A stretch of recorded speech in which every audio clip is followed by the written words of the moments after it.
Hi, I'm David and this is Humble Keyboards. This video is about the three-note chords found in diatonic scales and a first look at the theories of chord progression. When we explored the chords found in the harmonic overtone series, we found three-note major triads voiced like this, if we started on the note A. And we saw that if we omitted the duplicated notes, we could play those three notes compactly like this. Notice that this chord consists of two stacked thirds, here and here. We're going to borrow that shape and use it to find major and minor chords starting on the different notes of the major scale. It's easiest to see on the keyboard in the key of C major. The triad on C is a C major triad. It contains the interval of a major third from the C to this E, and a minor third from that E to this G. If we stick to the notes of the scale and build a triad on D, we get a minor third from the D to this F, and a major third from F to A. This is a minor triad, the D minor chord. There's another minor triad on E, E minor, and then major chords on the 4th and 5th scale degrees, F and G. Then there's another minor chord on the 6th, A minor. There's also a chord with a minor third from B to D and a minor third from D to F. We call that a diminished chord because of this diminished 5th. The diminished chord on the 7th scale degree here is almost never used in rock or pop music. We do use diminished chords sometimes, but usually as a chromatic passing chord and rarely on the 7th scale degree. I'm going to ignore that chord for now. So we get three major triads in this scale, on the 1st, 4th, and 5th scale degrees.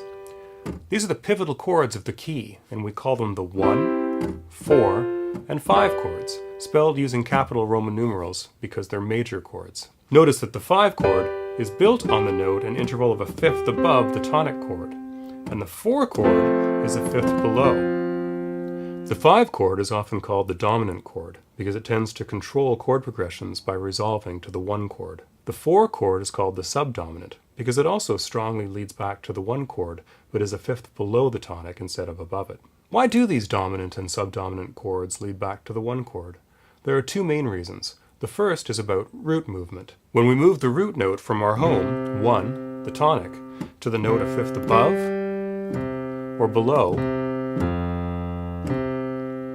we feel it as an excursion that will eventually return home, and we'll miss that resolution if it doesn't follow. I think that's partly the result of the importance of the harmonic overtone series and this first non-tonic note within it, and partly because of a long history of following this convention. If you've listened to music, you've been trained to hear chord progressions this way, both nature and nurture. The other reason is about the interval of the minor second between the 7th leading tone and the tonic, in the case of the dominant chord, and the 4th and major third, in the case of the subdominant.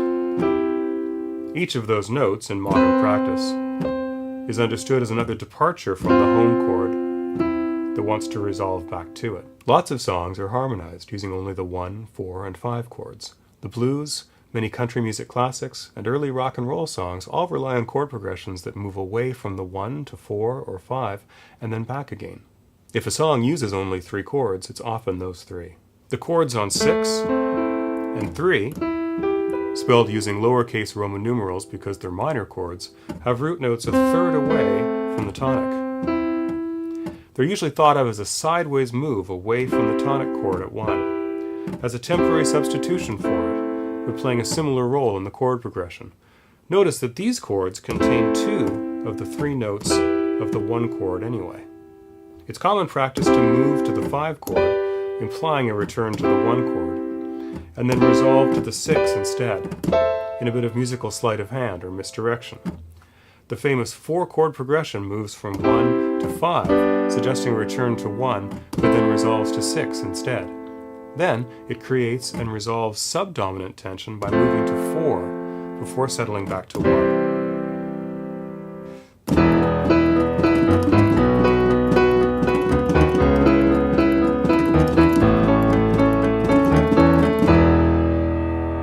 To my ears, 6 is more satisfying as a substitute for the 1 chord because it doesn't contain one of the minor second intervals at the 4th or 7th scale degrees that tends to resolve to the tonic. The 3 chord does. It contains this major 7th leading tone that implies some of the role of the dominant chord. The 2 chord, D minor in the key of C major, plays an interesting dual role. It shares two notes with a subdominant 4 chord, F in C, and can sometimes substitute for it. But it's also at the interval of a fifth above the 5 chord, and is sometimes used as a temporary dominant chord of that 5. It resolves to the 5 as if it were the 5 chord of this 5 chord.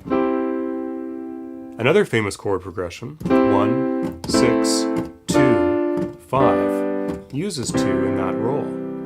Jazz musicians sometimes call this progression rhythm changes because it's the progression used by the song I Got Rhythm.